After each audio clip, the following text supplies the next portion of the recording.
नमस्कार, चर्चा में आप सभी का स्वागत है।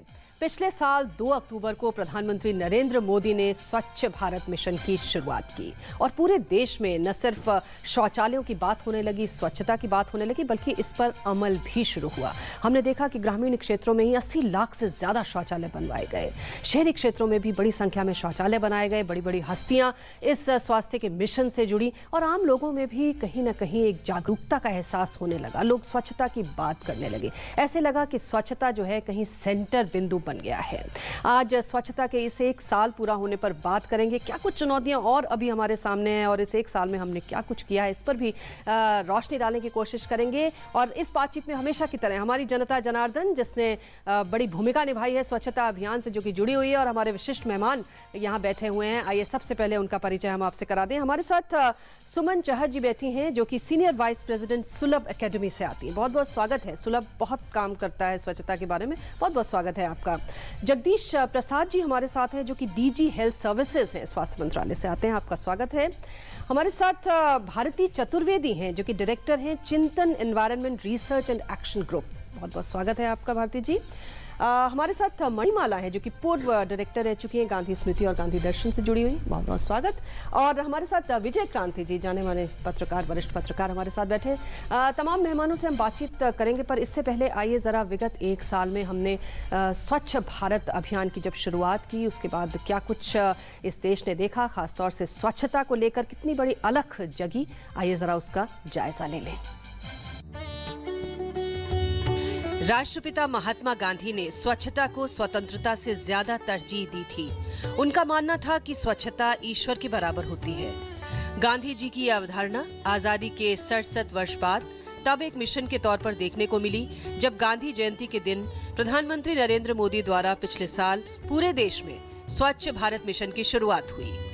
5 सालों में पूरे देश को गंदगी से मुक्त कर देने का प्रण सही मायने में राष्ट्रपिता को उनकी 150वीं जयंती पर एक सच्ची श्रद्धांजलि होगी।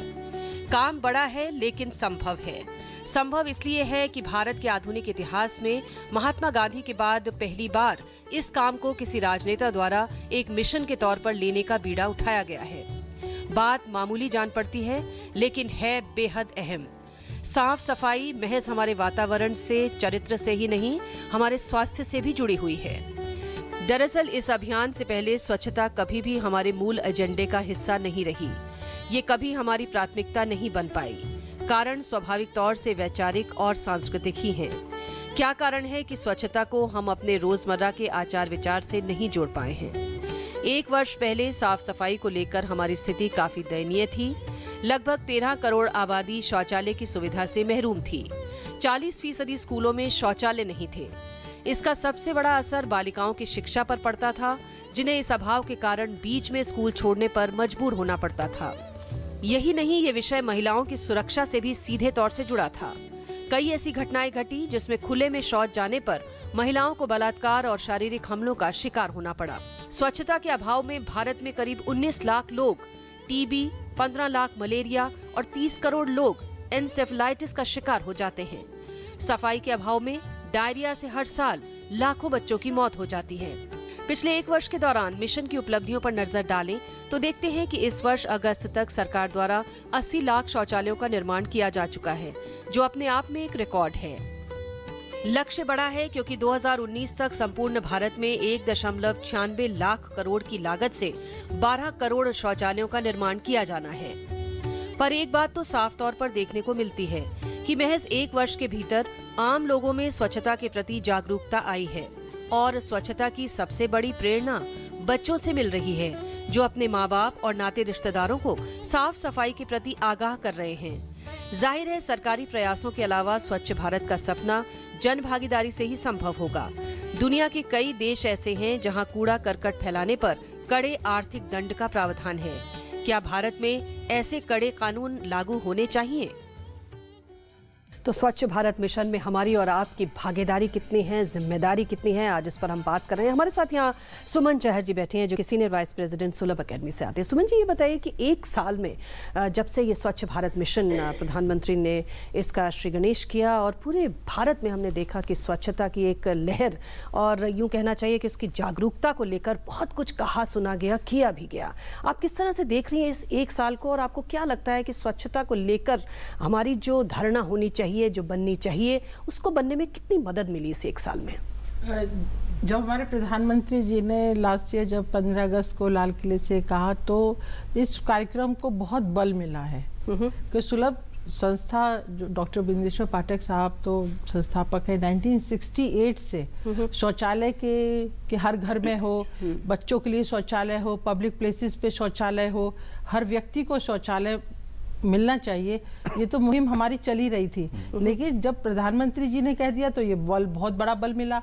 अब हर आदमी, हर ऑफिस में, हर जगह सब लोग स्वच्छता की बात करते हैं। शौचालय को रेस्पेक्ट मिली है, मैं तो ये कहूंगी। कायदे से तो देखा जाए अब तो शौचालय जी हो गए, वो एक तरह से कहना चाहिए कि मतलब पहले होता है ना, अरे शौचालय ऐसे देखते थे, ऐसे बातें करते थे। लेकिन अब तो अरे वहाँ टॉयलेट नहीं है, टॉयलेट गंदा है, टॉयलेट साफ होना चाहिए, अच्छा इस स्कूल में शौचालय नहीं है, हमारे यहाँ के हॉस्पिटल गंदा पड़ा है, उसकी सफाई होनी चाहिए।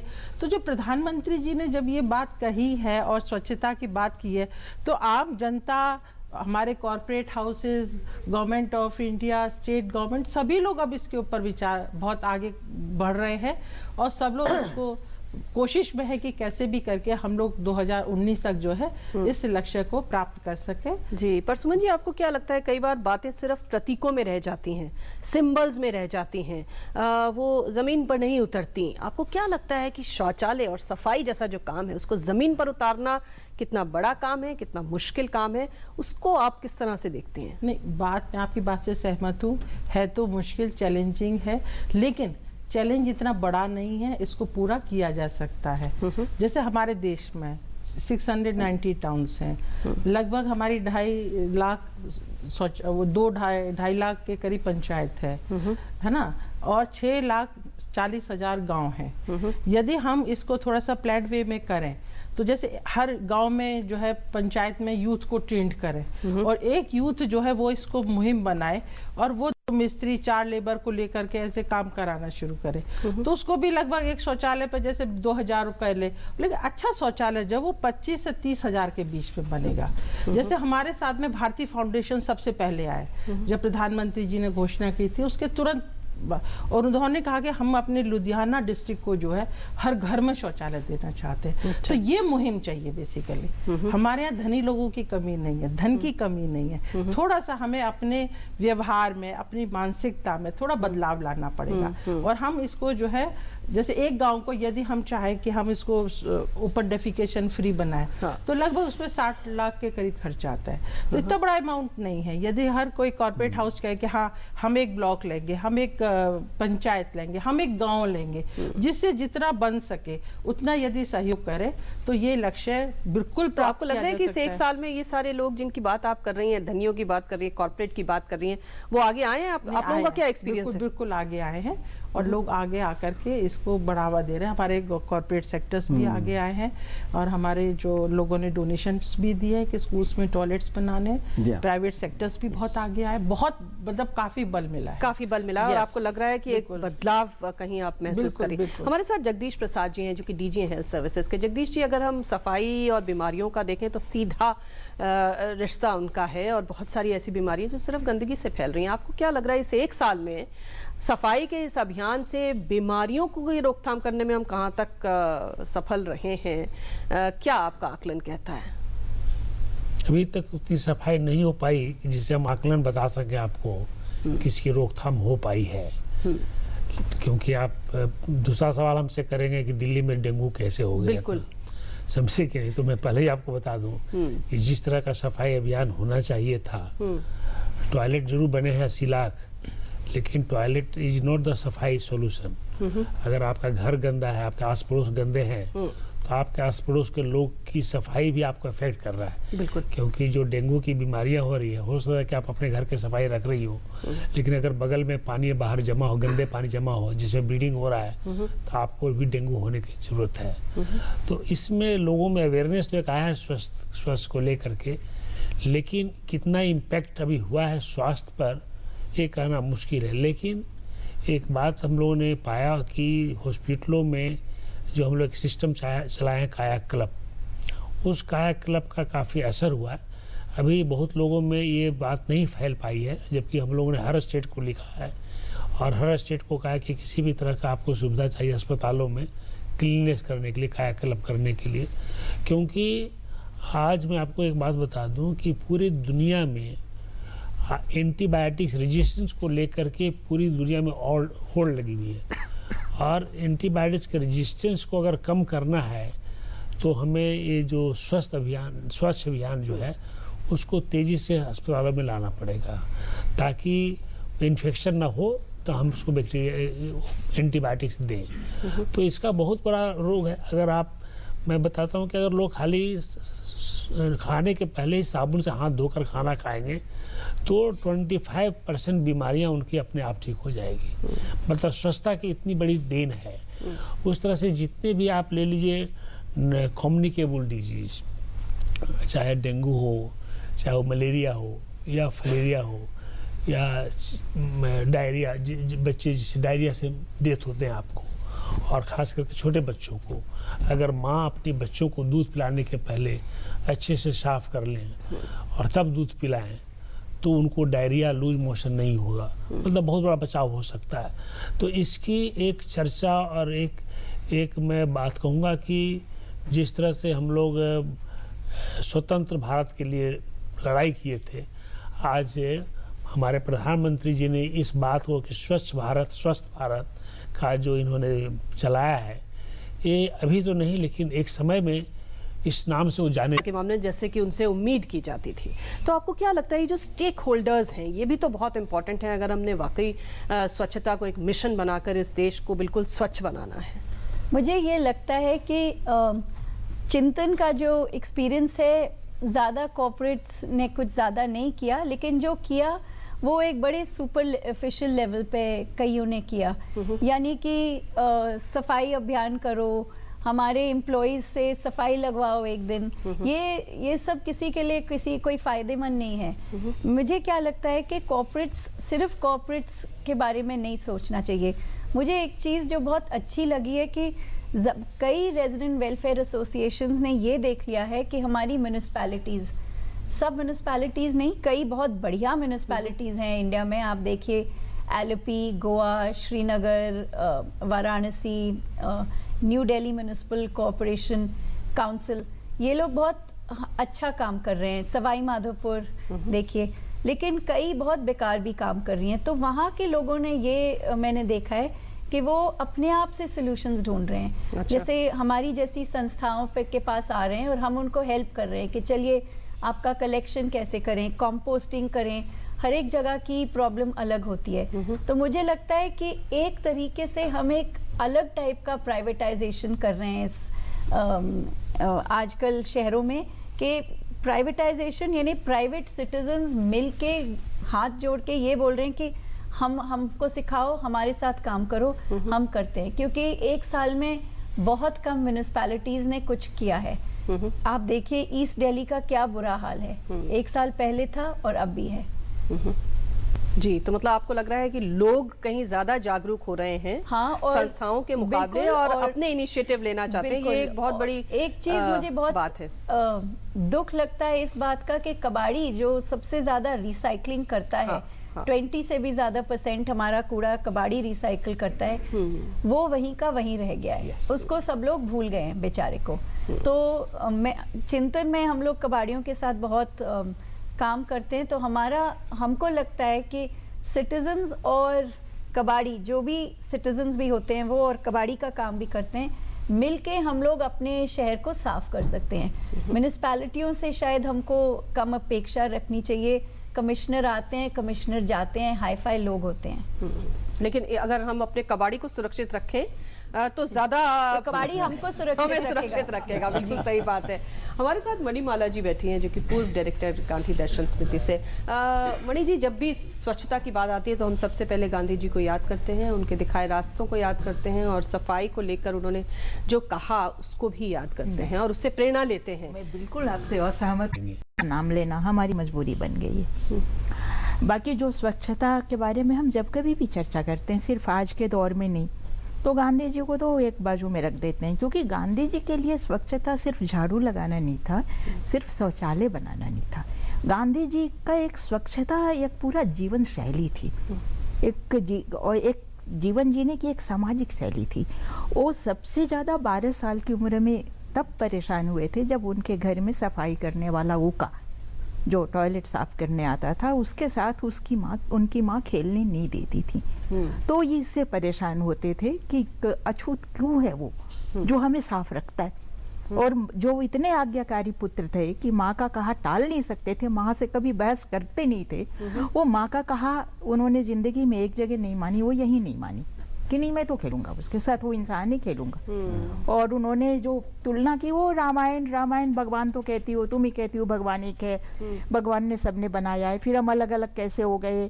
और वो रोज माँ उनको ठंडे पानी से नहलाती थी क्योंकि अछूत से छू गया, और रोज वो उसी के साथ खेलते भी थे।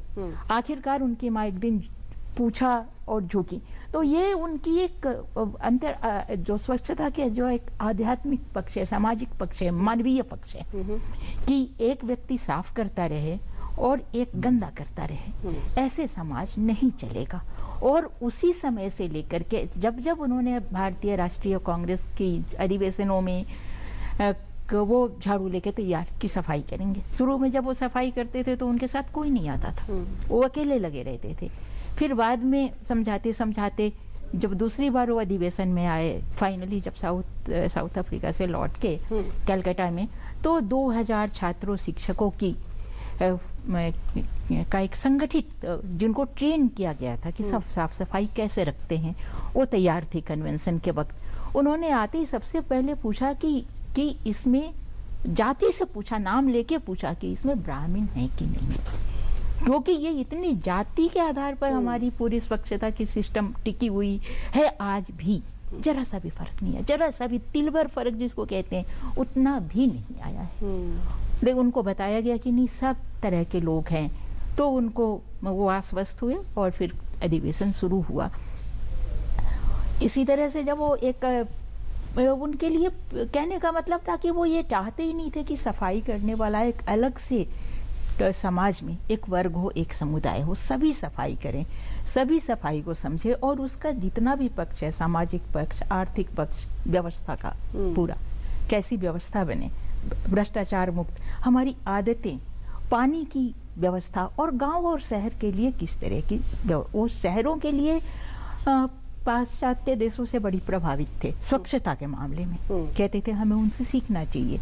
पर गाँव के लिए उनका एक अपना अलग हिसाब किताब था, वो थोड़ा दूसरे ढंग से सोचते थे गाँव के लिए, क्योंकि वो कहते थे ये सुनहरा खाद है और इसका इस्तेमाल होना चाहिए कंपोस्ट के रूप में, क्योंकि ये शौच जो इस सिस्टम से निकलता है वो जाता कहाँ है, नदियों में, और सारी नदियाँ पोल्यूट हो रही हैं आज की तारीख में। तो ये एक बहुत बड़ा मैं बिल्कुल मानती हूँ कि कोई भी मुश्किल इंसान से बड़ा हो ही नहीं सकता, इसलिए स्वच्छता भी इंसान से बड़ा तो नहीं है। लेकिन हमने पूरे सफाई कामगारों को ठेकेदारों के हवाले कर दिया, उनको मिनिमम वेजेस तक नहीं मिलता, और इसको आप भ्रष्टाचार नहीं मानते हो। आपने जो मिनिमम वेज तय किया 9,000 जो कुछ भी नहीं है वो भी नहीं देते, 2,000, 2,500, 3,000, 4,000 देते हो। मैं गांधी स्मृति और दर्शन समिति में थक गई कह के ये फाइलें ले करके कि भाई कैसे होगा, कुछ सोचो। तो मणिमाला जी ने एक एस्पेक्ट की तरफ ध्यान दिलाया, खासतौर से सफाई कर्मियों, और ये कहना कि वो सफाई कर्मी हैं और आप नहीं हैं, आप गंदा करेंगे, ये जो डिवाइड हमने पैदा किया है उसकी तरफ ध्यान दिला रही थी।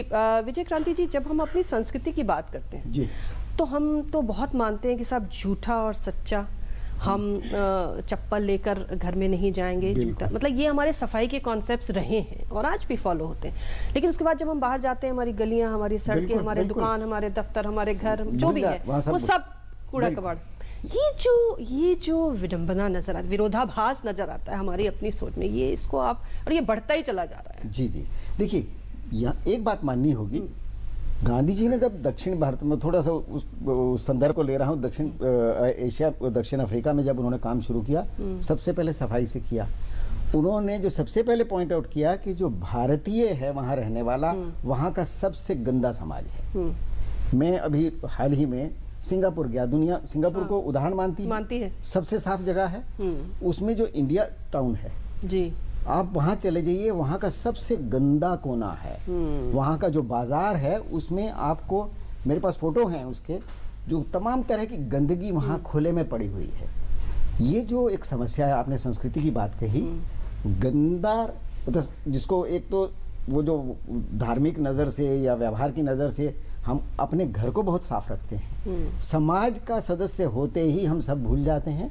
घर का सारा कूड़ा हम पड़ोसी के घर फेंकते हैं, वो पड़ोसी मेरे घर के आगे फेंकता है, या हम तीसरे के घर के आगे फेंकते हैं। अंत में परिणाम होता है कि हमारा मोहल्ला गंदा रहता है।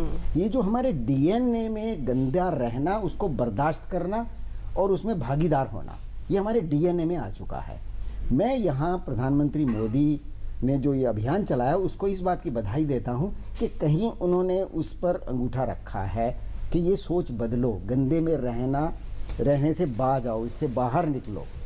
ये पिछले 1 साल में मुझे लगता है जो एक परिवर्तन हुआ कि कहीं पॉइंट आउट हुआ है सामाजिक स्तर पर, गंदा रहना ठीक नहीं है और हम गंदा रहते हैं, ये हमें पॉइंट आउट किया। आज छोटे छोटे बच्चे हैं, इनमें से यहाँ जो हमारे साथी बैठे हुए हैं, इनमें से बहुत सारे बच्चे होंगे जिन्होंने कई बार जाकर किसी को कहा होगा कि अंकल आपने ये जो कार में से बाहर फेंका, ये अच्छी बात नहीं है। ये जो सोच पैदा करना है, ये उस डीएनए की दिशा में परिवर्तन है। लेकिन मुझे लगता है कि ये सिर्फ शुरुआत है, यानी सोच को प्रभावित करने का एक प्रोसेस शुरू है, उसका स्वागत है। लेकिन अब उन्हीं प्रधानमंत्री की, उन्हीं सरकार की, उन्हीं व्यवस्था की एक जिम्मेदारी है कि हमारी, अभी आपने सवाल उठाया था म्यूनिसिपैलिटीज़ की, जितनी गैर जिम्मेदार म्यूनिसिपैलिटीज़ भारत में हैं, मुझे नहीं लगता दुनिया में कहीं भी है। दिल्ली का नगर निगम जितना गंदा है, गैर जिम्मेदार है, मुझे नहीं लगता भारत में। आपने ईस्ट दिल्ली की बात कही, नॉर्थ दिल्ली में देखिए, साउथ दिल्ली में देखिए। नॉर्थ दिल्ली से तो नहीं, मैं नॉर्थ दिल्ली में रहता हूँ, बिल्कुल पूरी दिल्ली में जो गंदगी को एक्सेप्ट करना, बिल्कुल। आप एक छोटा सा उदाहरण देता हूँ। मैंने एक बार हिसाब लगाया था कि दिल्ली नगर निगम के इंजीनियर्स को और अफसरों को जो सफाई से जुड़े हुए हैं, सिर्फ कई हजार करोड़ रुपया पिछले 60 साल में तनख्वाह मिली है। पूरी दिल्ली में एक भी कूड़ेदान नहीं है जो प्रॉपर्ली डिजाइन का हो। अभी तक वो एक कूड़ेदान डेवलप नहीं कर पाए कि जहां नागरिक अपना कूड़ा ढंग से डाल सके और जिसे बिना बाकी को गंदा किए वो वहां से जा सके। तो ये जो सोच है उसको इम्प्लीमेंट करने की, अब मुझे लगता है अगला चैलेंज सरकार के सामने, प्रधानमंत्री के सामने, कि जो इम्प्लीमेंटिंग अथॉरिटीज़ हैं, जिनकी जिम्मेदारी है, उनको जिम्मेदार बनाना, उनके ऊपर डंडा रखना।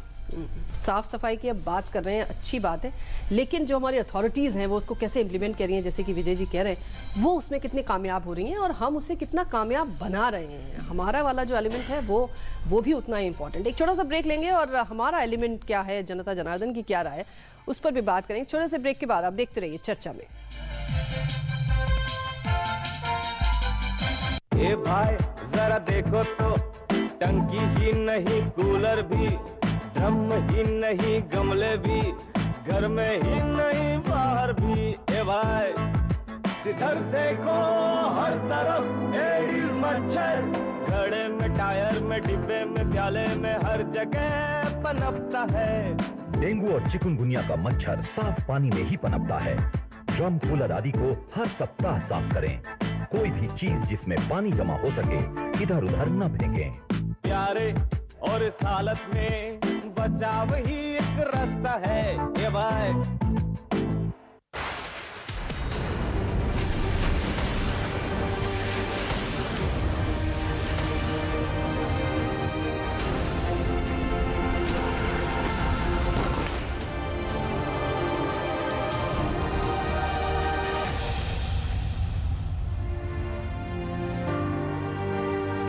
आइए 1965 के युद्ध में भारतीय सैन्य बल की बहादुरी और बलिदान का जश्न मनाएं। मुबारक हो सेठ जी, आखिर चौधराइन आई गई कर्जा मांगने। आओ आओ चौधराइन। राम राम सेठ जी। सुना है बिटिया की शादी तय हो गई है। हाँ सेठ जी, बहुत अच्छा घराना है। कुछ रुपए पैसों की मदद हो तो। नहीं नहीं सेठ जी, मैंने इसके लिए ग्रामीण डाक जीवन बीमा पहले से ही करा रखा है। फिर भी जरूरत हुई तो दूसरी पॉलिसी पे लोन ले लूंगी। मैं तो बस ये न्योता देने आई हूँ। ग्रामीण डाक जीवन बीमा, ताकि आपकी शान हमेशा बनी रहे। उंगली थाम के जिसने चलना सिखाया, कड़ी मेहनत करके हमको पढ़ाया, हमारी खुशियों को अपनी खुशी बनाया, जिंदगी के हर सुख दुख में जो एक साया बनकर साथ रहे, ढलती उम्र में इन्हें अकेला ना छोड़ें। ध्यान रखें, माता पिता एवं वरिष्ठ नागरिक भरण पोषण एवं कल्याण अधिनियम 2007 के तहत माता पिता की देखभाल करना हमारा कर्तव्य है और उनको बेसहारा छोड़ना एक दंडनीय अपराध है। सामाजिक न्याय और अधिकारिता मंत्रालय, भारत सरकार द्वारा जनहित में जारी। अगर स्वच्छता की बात करें, सफाई की बात करें, तो दारोमदार हम पर भी है और हम उसको निभाने में कितने कारगर हो पाते हैं, कितने कामयाब होते हैं और कितनी हमारी इच्छा शक्ति है, हमारा मन कितना करता है कि हम इससे जुड़ें, इस पर बात करेंगे। हमारे साथ में कुछ लोग बैठे हैं जो अपनी बात कहेंगे, अपने एक्सपीरियंस। जी साहब, आप बताइए। हाँ, एक साल में आपको क्या लगता है, कुछ साफ सफाई पे आगे बढ़ी है हमारी गाड़ी? हमारे माननीय प्रधानमंत्री जी ने इस मिशन को आगे बढ़ाया, बहुत खुशी हुई और इसका प्रभाव भी पड़ा है, बहुत अच्छा इम्पैक्ट पड़ा। लेकिन जिस तरह से अभी इन्होंने पत्रकार महोदय ने कहा कि एमसीडी जो वगैरह है, मैं उनसे बिल्कुल इत्तेफाक करता हूं। उनकी जो एमसीडी की जो व्यवस्था है हमारी साफ सफाई की, वो बिल्कुल ही निकम्मी है। बताइए, बैठे बैठे बैठे। हाँ जी। गंदगी और बीमारी का सीधा रिश्ता है, यही बात आज तक हम अधिकतर लोग नहीं समझ पाए। ये बात अगर हमारे समझ आ गई तो शायद स्वच्छता हमारे जीवन का हिस्सा बन जाएगी। आम आदमी मुहिम में शामिल होना चाहिए। स्वच्छता सरकार और हम सब की प्राथमिक सूची में सबसे ऊपर आए, ये बेहद जरूरी है। आप बताइए, आप किस हद तक सफाई से जुड़े हैं और क्या कुछ मैंने सुना आप करते हैं, बताइए। मैडम, सफाई तो अपने आप में एक मजहब है, पवित्रता तो बहुत बड़ी चीज़ है, ये तो आगे बढ़नी चाहिए और मेरे ख्याल से ये सब काम बहुत अच्छी गतिपूर्णता के साथ हो रहा है। बोलिए। देखिए, इसमें दो एस्पेक्ट्स युवाओं की भागीदारी पे खास तौर पर अगर आप कुछ बोलेंगे, यूथ कितना आगे देखिए, आया है? सफाई में दो एस्पेक्ट्स हैं, एक अवेयरनेस, जागरूकता, सेकंड सोल्यूशन। हमारे पास वो सोल्यूशन अभी एटलीस्ट पिछले एक साल में वो अवेयरनेस आई है। Everyone is talking, at least we are here, हम यहाँ आकर इसकी बात कर रहे हैं, ये भी एक अवेयरनेस है और ऐसा कई जगहों पे हो रहा है। बट सोल्यूशन की कमी है। अभी हमें साइंस एंड टेक्नोलॉजी को यूज करके इसका सोल्यूशन सोचना चाहिए ताकि डिस्पोजल बेटर हो सके। हाँ, डिस्पोजल की बात करें, मेरे ख्याल से यहाँ पे एक छोटा सा रिएक्शन ले लेते हैं हम लोग। भारती जी, ये जो वेस्ट मैनेजमेंट है, ये एक बहुत बड़ा अपने आप में कि साहब लिक्विड और सॉलिड वेस्ट का क्या करें, उसका निस्तारण क्या करें। आजकल हम बहुत सुनते हैं कि साहब वेस्ट से तो वेल्थ भी बनाई जा सकती है, लेकिन क्या वजह है कि ये वेस्ट एक बहुत बड़ा हमारे लिए सरदर्द बना हुआ है, खासतौर से जब हम सफाई की चर्चा करते हैं। हाँ। टेक्नोलॉजी एक सोसाइटी में रखी जाती है और उसके आर पार सिस्टम्स बनाए जाते हैं, जैसे कि कंपोस्ट प्लांट। अब आप दिल्ली में किसी भी और शहर में इतने कंपोस्ट प्लांट्स नहीं है जितने दिल्ली में हैं, तब भी सिर्फ 8% कूड़ा बनता है, बनता नहीं, बनना चाहिए और नहीं बनता क्योंकि पहुंचता ही नहीं वो कूड़ा वहां तक अच्छे रूप में। दूसरी चीज ये है कि हमको टेक्नोलॉजी के बारे में सोचना जरूर है, लेकिन डिसेंट्रलाइज्ड, क्योंकि हमारे शहर बढ़ रहे हैं, जगह नहीं है। कहीं भी आप डालिएगा, आप देखिए गुड़गांव में, केरल में, श्रीनगर में, जहाँ भी आप डालेंगे लोग गुस्सा हो जाएंगे, बोलेंगे ये तो हमारी ज़मीन है। भटिंडा में देखिए क्या हो रहा है, अमृतसर में देखिए, तो लोग गुस्सा हो जाएंगे। तो सोल्यूशन क्या है कि हम डिसेंट्रलाइज करें। अब टेक्नोलॉजी आ गई है बहुत बढ़िया बढ़िया कि आप अपना खाद बनाइए, बदबू भी नहीं आती, इतनी नए एंजाइम्स आए हैं, जापान के इतने महंगे भी नहीं है, तो ये सब हो सकता है। लेकिन होता क्यों नहीं है? क्योंकि हमने अभी तक इतना कुछ दिखाया नहीं है किसी को। हैं, हम लोग भी करते हैं, चिंतन में बहुत लोग करते हैं, लेकिन इतने पैमाने पे नहीं आया है। म्यूनिसिपैलिटी को ये करना चाहिए कि मदद करनी चाहिए कि हाँ, हम सिर्फ उठाएंगे नहीं, मतलब एक हफ्ते में 2 बार आपके खत्ते को साफ नहीं करेंगे, हम आपकी मदद करेंगे कि डिसेंट्रलाइज्ड लेवल पे आप ज़ीरो वेस्ट कैसे प्राप्त करें। ओके जी, हमारे साथ में कुछ और लोग हैं जो अपनी बात कहना चाहते हैं। हाँ जी मैम, बताइए, आप बताइए। मैम, जैसे अभी सर ने कहा था कि छोटे बच्चे ज़्यादा जागरूक होते हैं, लेकिन कुछ स्कूल एमसीडी के ऐसे हैं जिनमें टॉयलेट ही नहीं है, तो वो बच्चे जागरूक होने के बावजूद भी मजबूर हैं, तो वो क्या कर सकते हैं? जी सही बात है। हाँ, आप कौन बोलेगा? हाँ, आपने हाथ उठाया पीछे से। हाँ लीजिए, आप बोलिए। जो नए कूड़ेदान बनाए जा रहे हैं, उन कूड़ेदान में कूड़ा साफ होने के बाद भी उसमें इतनी स्मेल आती रहती है। कुछ ऐसा सिस्टम होना चाहिए जिससे कि वो इस ढंग से बनाए जाए कि कूड़ा ठीक से उठाया जा सके। ठीक है। दूसरा कि सबसे ज्यादा अवेयरनेस बच्चों के माध्यम से, स्कूलों के माध्यम से हम अवेयर करवा सकते हैं। तो इसके लिए स्कूलों को कुछ ना कुछ रिवार्ड दिया जाना चाहिए जिससे वो ज्यादा मोटिवेट हो। ओके, मोटिवेशन के लिए आपको लगता है कुछ इंसेंटिव स्कूलों को जाने चाहिए? जी हाँ। गंदगी तो सभी करते हैं, लेकिन गंदगी बोलना उस वैसा है जैसे आंख बंद करके बोलना अंधेरा अंधेरा है। तो उसको आंख खोलने की जरूरत है और सबको जागरूक होना पड़ेगा इसके लिए।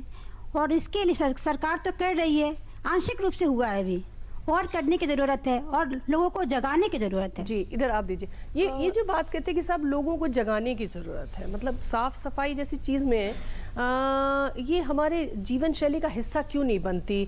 पढ़े लिखे लोग भी गंदगी फैलाते हैं और उसी तरह से फैलाते हैं, तो ये क्या वाकई जागरूकता का सवाल है या हमारी आदत का मामला है? ये एक लाइफस्टाइल प्रॉब्लम है। This we are very well equipped with the fact कि cleanliness leads to godliness, it leads to humanity, but जहाँ फॉलो करने की बात आ जाती है हम वहाँ पीछे क्यों रह जाते हैं? हमें ये इंटरवेंशन आया है, फॉलो भी करा है लोगों ने, ये बहुत बड़ी सक्सेस है। क्यों? क्योंकि अब लोग ये समझने लग गए हैं कि जहाँ मैंने काम शुरू किया वहाँ पे लोग मेरे साथ जुड़ेंगे। Only I as a person can make a change, because दुनिया किस उस पे चलती है? if you've heard the phrase monkey see monkey do, like people, if someone will see me going to a place, मैं अगर थोड़ा सा कूड़ा फेंकने के लिए थोड़ा चल के जाऊंगी तो लोग मुझे देखेंगे और लोग इंस्पायर होंगे। कूड़े के लिए जिस तरह से कबाड़ी लोग हैं, पैसे के लिए कबाड़ी बेचते हैं, इसी तरह से कूड़े को भी ऐसा सिस्टम होना चाहिए कि कूड़े को खरीदा जा सके, जिससे लोग ज्यादा अवेयर होंगे। ओके, उसको हटाने के लिए। जी हाँ, एक रिएक्शन और यहाँ से हम लेते हैं। हाँ बोलिए। जननायक का काम होता है अलख जगाना, मोदी जी ने वो काम कर दिया है। अभी ये लंबा सफर है, इतना जल्दी जो हमारा डिजायर्ड जो एम था वहाँ तो हम नहीं पहुँचे हैं, लेकिन शुरुआत बहुत अच्छी हुई है और सफलता मिलेगी। एक अभियान गांधी जी ने चलाई थी और उससे भी बड़ा ये अभियान है। और सबसे बड़ी बात फर्क ये आया है कि अब साफ सफाई प्राथमिकता पे है, एजेंडे पे है, चर्चे में है। इसे मैं बहुत बड़ी उपलब्धि कहूंगा और सफलता मिलेगी। जी विजय जी, जैसे कि अभी बात हो रही थी कि साहब आदत, मतलब पढ़े लिखे लोग भी उतने ही गंदगी फैलाते रहते हैं, तो क्या आपको नहीं लगता कि ये आदत से जुड़ा हुआ ज्यादा है कि हमने अपने आप को उस तरीके से बना लिया है? और आदतें तो आदमी अपने आप चाहे तभी ठीक हो सकती हैं। असल में एक समाज के तौर पर हमने बीसियों नहीं, हम कई 100 साल से गंदगी करना और गंदे में रहना को हमने स्वीकार कर लिया है। ये बड़ी दुर्भाग्यपूर्ण बात है। पश्चिमी देशों में गांधी जी ने जिनकी तारीफ की, ज्यादातर पश्चिमी देशों में चले जाइए, यूरोप में या कहीं, आप देखिए वहाँ टॉलरेंस नहीं है गंदा करने के बारे में। यानी अपना ही बच्चा करे, अपना पड़ोसी करे, कोई भी करे और अनजान आदमी भी करे, तो लोगों में जो अदरवाइज ज्यादा जाते नहीं है किसी से बात करने, वो अपनी जगह से उठकर जाते हैं और जाके पॉइंट आउट करते हैं कि आप गलत कर रहे हैं। तो वो जो एक स्वीकार्यता है गंदगी के बारे में, ये दुर्भाग्य से हमारे समाज में बहुत गहरे बन चुकी है। हमारे ऑफिस में, अच्छे से अच्छे ऑफिस में चले जाइए, आपको कोई लिफ्ट नहीं दिखेगी जहाँ खूब सारा थूका ना गया हो। आपको कोई कॉर्नर सीढ़ियों में नहीं दिखेगा जहाँ लोग पान आज भी पीक फेंकते हैं। ये जो एक्सेप्ट कर लेना कि गंदगी तो स्वीकार्य है, कोई और कर रहा है तो मैंने उसको स्वीकार कर लिया, इसलिए मैं भी कर सकता हूँ। तो ये जो मन में गंदगी के साथ रहने के लिए एक, जिसको कहते हैं ना, कंप्रोमाइज हो गया, इससे इस विशेष सर्कल को तोड़ना है। और मुझे लगता है कि जो एक बार एक पहले प्रधानमंत्री आए हैं कि जिन्होंने इस लेवल पर उतरकर बात करनी शुरू की है, ये बहुत साहस चाहिए था इसके लिए। और अगर ये बात शुरू हुई है तो मुझे लगता है इस विशेष सर्कल को तोड़ने का वातावरण बन रहा है। सुमन जी, जैसे कि अभी हम बात कर रहे थे वेस्ट को आप कैसे निस्तारण करें उसका, हमने सुना है कि जो शौचालय बनाए भी गए हैं इस साल में, और आप तो काफ़ी अरसे से उस काम में लगे भी हो, ख़ासतौर से देहातों में बहुत कई बार लोगों में एक्सेप्टेबिलिटी नहीं है शौचालयों को लेकर। उनको बंद शौचालय में जाकर घुटन होती है, या वो शौचालय एक डंपिंग ग्राउंड बन जाता है उनके लिए, या उनको समझ नहीं आता कि उस वेस्ट का हम क्या करें। तो आप लोगों का इस बारे में क्या एक्सपीरियंस है कि ये शौचालय को लेकर ये एक्सेप्टेबिलिटी भी तो बढ़नी चाहिए लोगों में, वो कैसे बढ़ाई जाए? सुलभ जो अभियान है, स्वच्छता अभियान, इसमें हम लोगों ने क्या किया है कि विभिन्न तरह के शौचालय के मॉडल्स बनाए हैं, जिसमें कम लागत का है, एक ऐसा भी मॉडल है जिसमें कि खुले ऊपर छत नहीं है। तो जैसे होता है ना, हम गांव में जाते हैं खुले में तो हमें चांद तारे नजर आने चाहिए, तो वो भी पॉसिबिलिटी है उसमें, और अच्छे से अच्छा। और इसके लिए हम लोग क्या करते हैं बेसिकली कि हम लोग ना एक जागरूकता के लिए गांव में कैंप करते हैं, लोगों महिलाओं को मोटिवेट करते हैं। सबसे ज़्यादा जो शौचालय के अभाव में परेशान है तो वो हमारे गाँव में हमारे घर की महिलाएँ हैं, जिनको सुबह 4 बजे उठना होता है, रात का इंतज़ार करना पड़ता है सूर्यास्त का। तो ये सब चीज़ों को देखते हुए फिर गांव में इस तरह से हम लोग मुहिम ही चलाते हैं। और जो सबसे पहले आता है, हमारा APL BPL क्राइटेरिया नहीं है, जो पहले आएगा उसके घर में शौचालय बन जाएगा।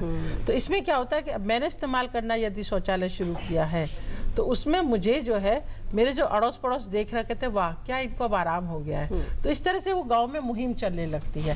तो जागरूकता के साथ साथ कंस्ट्रक्शन भी बहुत जरूरी है, बिल्कुल, और क्वालिटी कंस्ट्रक्शन चाहिए ताकि, और फिर फॉलो अप भी चाहिए। जैसे सुलभ 1 साल की गारंटी लेता है, यदि किसी तरह की कोई कंस्ट्रक्शन में डिफेक्ट है तो आप हमें इन्फॉर्म करिए, हम उनको कार्ड इशू करते हैं और हमारा जाकर के जो हमारे कार्यकर्ता है वो उसको ठीक। तो कहने का मतलब ये कि सिर्फ शौचालय बना देना ही नहीं, पर उसको फॉलो अप करना, और किस क्वालिटी का शौचालय बना है ये भी बहुत इम्पोर्टेंट है। ये भी हम लोग फॉलो अप भी करते हैं, इंडिविजुअल पे भी करते हैं कि क्यों नहीं यूज हो रहा है। जी, हमारे साथ में कुछ और लोग हैं जो अपनी बात कहेंगे। हाँ जी, हाँ आप बताइए। आप तो काफ़ी सफाई के अभियान से जुड़ी हुई हैं, और आप एक टाइम में आपने सर पर मैला भी उठाया है, लेकिन आज आप उससे बाहर निकली हैं। आपका क्या अनुभव है इस 1 साल में? आपको क्या लगता है स्वच्छता को लेकर कितनी मुहिम जो है वो रंग लाती हुई नज़र आ रही है आपको? आप भी गांव में जाती हैं। मैम, मैं सुलभ इंटरनेशनल से जुड़ी हुई हूँ। पहले मैं मैला ढोने का काम करती थी, तो गंदा रहते थे, हमको सफाई के बारे में कुछ पता भी नहीं था। तो सुलभ से जुड़ने के बाद में हम साफ़ सुथरे रहते हैं और अपने आस पड़ोस में घर को साफ़ सुथरे रखते हैं। और मैं गाँव में जाती हूँ, स्कूलों में, और घर घर में जाती हूँ, और मैं सबको बताती हूँ कि साफ़ सुथरे टॉयलेट रखो, और जिसके घर में टॉयलेट नहीं है उसके घर में टॉयलेट भी बनवाते हैं। और सबको मैं बताती हूँ कि साफ़ सुथरा रहना चाहिए, अपन बीमार नहीं होंगे, अपन गंदगी से ही बीमार होते हैं। और गांधी जी के बाद ये पहले प्रधानमंत्री है जो सफाई के बारे में इन्होंने सोचा है, और बहुत बदलाव आया है, और साफ़ सुथरे सब रहने लगे हैं। ओके, आपको लगता है थोड़ा बदलाव आया? जी, हमारे साथ में कुछ और लोग हैं अपनी बात, कुछ यंगस्टर्स हैं हमारे साथ। जी बताइए, आप बताइए। मेरे पापा गांव के चौकीदार हैं, तो जब मैंने लिस्ट बनाई गांव की किस घर में शौचालय नहीं बनेगा, तो मेरे गांव में हर घर में शौचालय है। मैं बहुत खुश था कि इससे थोड़ा वो होगा। तो ये नहीं है कि भारत में हम सब आते हैं, गंदगी तो हम ही लोग करते हैं ना, तो थोड़ा सा हमें ही वो सुधार करना चाहिए। जी हाँ, बोलिए। हमने एक बार अपने क्लब की केवल ग्राउंड की सफाई करी, तो उसे देख करके आसपास के लोगों ने सोचा यार ये आपस में लगे हुए हैं, बालक लगे हुए हैं, लड़के हैं, कबड्डी खेलते चले जाते हैं। तो उन्होंने भी उस जगह पे सफाई शुरू करी अपनी जगह पे, और धीरे धीरे हमसे छूटती चली गई। और आज मैं देखता हूँ वहाँ के RWA जो असक्रिय अवस्था में थी, वो आज पूरी टीम बना करके, लोगों को जोड़ करके, अपने पैसों से खर्च करके पूरी एक मैनेजमेंट टीम बना दी उन लोगों ने। और अब हम लोगों से भूल भी हो जाती है, हम लोग छूट भी जाते हैं, लेकिन वो लोग उस जगह को पूरा देख रहे हैं, पूरे एरिया को कवर कर रहे हैं, पूरे पार्क को, पूरे रोड पर पूरी सफाई की व्यवस्था वो देख रहे हैं। तो ऐसे कहीं ना कहीं हम आम समाज छूट जा रहा है, वो जागरूकता लानी जरूरी है। ओके जी हाँ, बोलिए। मैम, हम 2 अक्टूबर गांधी जयंती के रूप में मनाते हैं, और आज बापूजी की 146वीं जयंती है।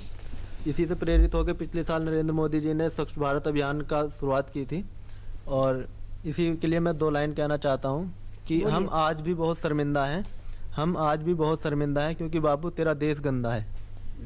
तो उसके साफ करने की जिम्मेदारी किसकी है? गंदा तो है, आप बताइए किसकी जिम्मेदारी बनती है? क्या हम अपनी जिम्मेदारी निभाते हैं? आप बताइए जरा, ऑनेस्टी से बताइए, ईमानदारी से।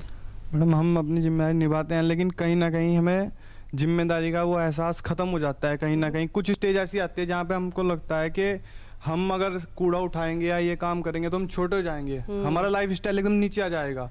ओके जी, आपको क्या लगता है, क्या अगर कड़े वो सजा दे, कड़े जुर्माने लगाएं तो ज्यादा साफ सफाई का वातावरण बनेगा? आपका हाँ जी क्या बिल्कुल।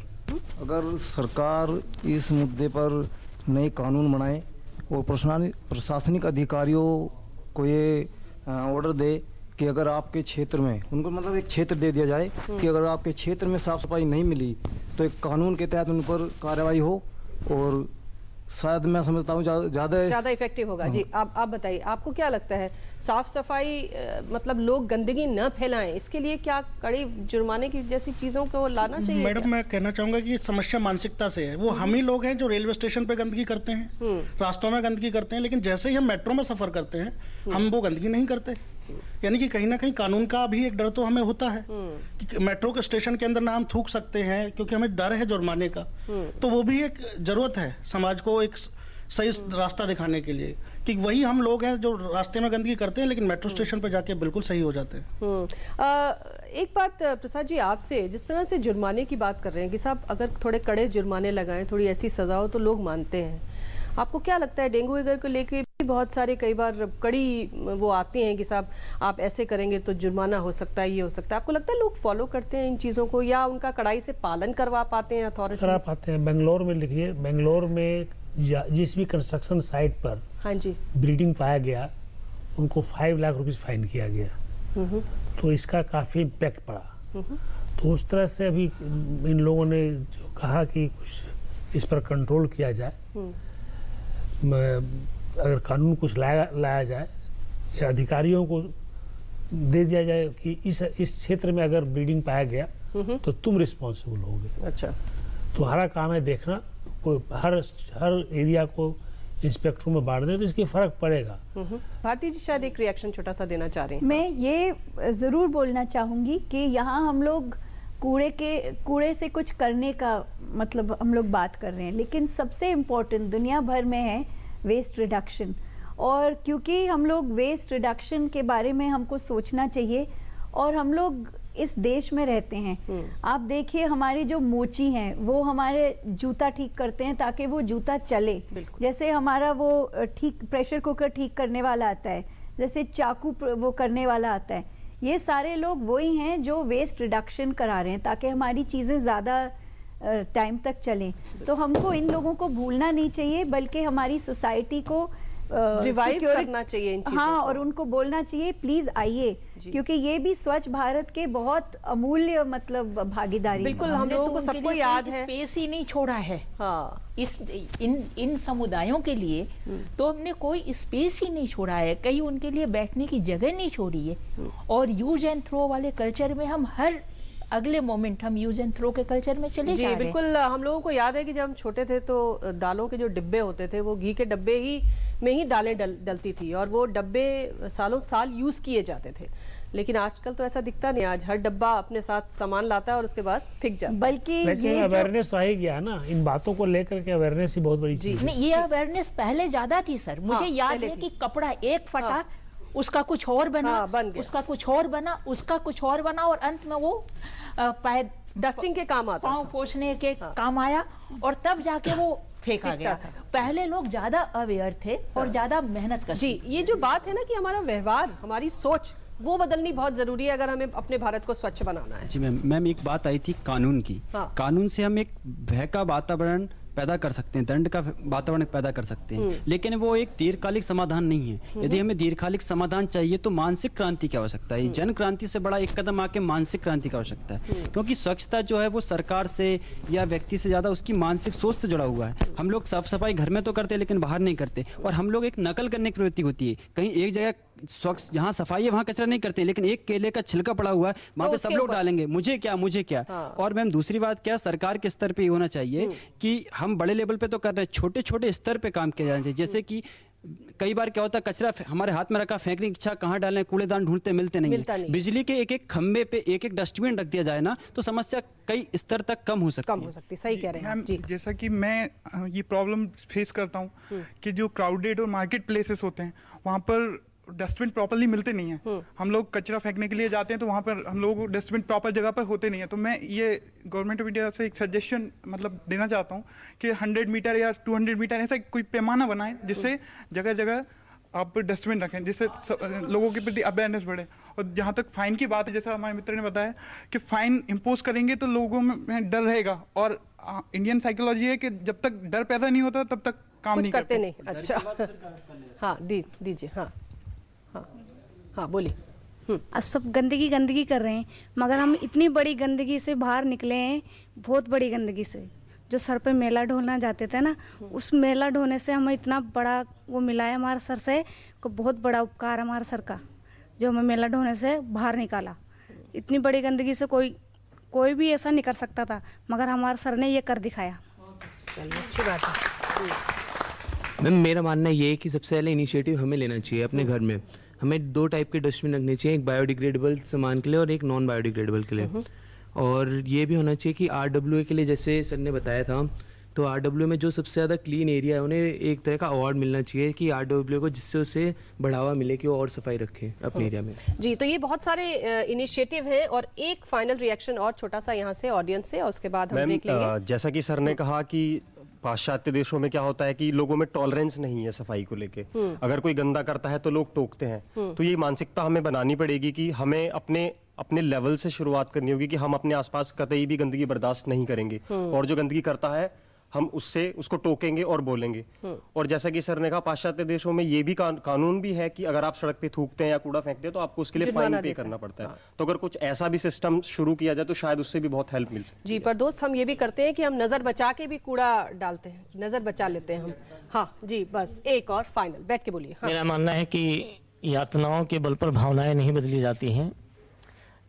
और मैं जिस मिशन में काम करता हूँ 25 वर्ष हो गए, दिल्ली में भी, वहाँ अभी कोई सफाई कर्मचारी नहीं आया है। चाहे विद्यार्थी रहते हों, चाहे हम लोग रहते हों, स्वयं सफाई करते हैं। और जब एक महात्मा गांधी जी के कहने पर इतना प्रभाव पड़ा, एक देश के प्रधानमंत्री के आह्वान पर इतना प्रभाव पड़ा, आज इस छोटे से स्टेडियम में अगर 50 से ऊपर लोग बैठे हैं, इन्होंने अगर संकल्प कर लिया स्वयं करने का, तो वो दिन दूर नहीं कि जैसे अभी बहन ने कहा कि इतनी गंदगी से आगे आए हैं तो कितनी भी गंदगी होगी वो नहीं बचेगी। इसलिए स्वयं संकल्प करने की आवश्यकता है। जी हाँ, बिल्कुल सही कहा आपने। और जहाँ संकल्प होगा वहाँ पर काम होगा और ज़मीन पर काम होगा, और उसका फल हम सब देखेंगे। एक छोटा सा ब्रेक लेते हैं चर्चा में और फाइनल कमेंट्स लेंगे यहाँ मौजूद हमारे विशिष्ट मेहमानों से स्वच्छ भारत अभियान पे, छोटे से ब्रेक के बाद।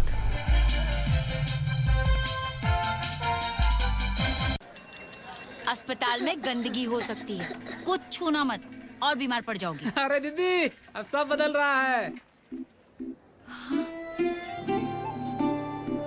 इतनी साफ सफाई? जी, हम सब ने मेहनत की है ताकि आपके इलाज में कोई कमी ना आए। बदल रहा है, बदल रहे हैं। स्वास्थ्य केंद्र अब स्वच्छ हो रहे हैं और ये आपके ब्लॉक में भी संभव है। बस पहल करनी पड़ेगी हमको और आपको भी। स्वच्छता का संकल्प करें, स्वास्थ्य केंद्र का कायाकल्प। ये चांदनी का चौक है। ये रविंद्र का सेतु है। मरीना का बीच है ये आजाद का मैदान है। खड़े सिंह दा मार गया। चित्तरंजन का एवेन्यू है ये। अन्ना का नगर यही है। गंगा की है ये नदी। ये लक्ष्मी की कॉलोनी है। बंकिम का स्ट्रीट है ये। नरीमन का पॉइंट है ये। और मैं तुम्हें इसे गंदा नहीं करने दूंगा। यहाँ कचरा नहीं फेंकने दूंगी। पान नहीं थूकने दूंगा। केले का छिलका नहीं फेंकने दूंगी। अगर एक बार 125 करोड़ देशवासी तय कर ले कि मैं गंदगी नहीं करूंगा, तो दुनिया की कोई ताकत नहीं है जो हिंदुस्तान को गंदा कर सके। स्वच्छ भारत, एक कदम स्वच्छता की ओर।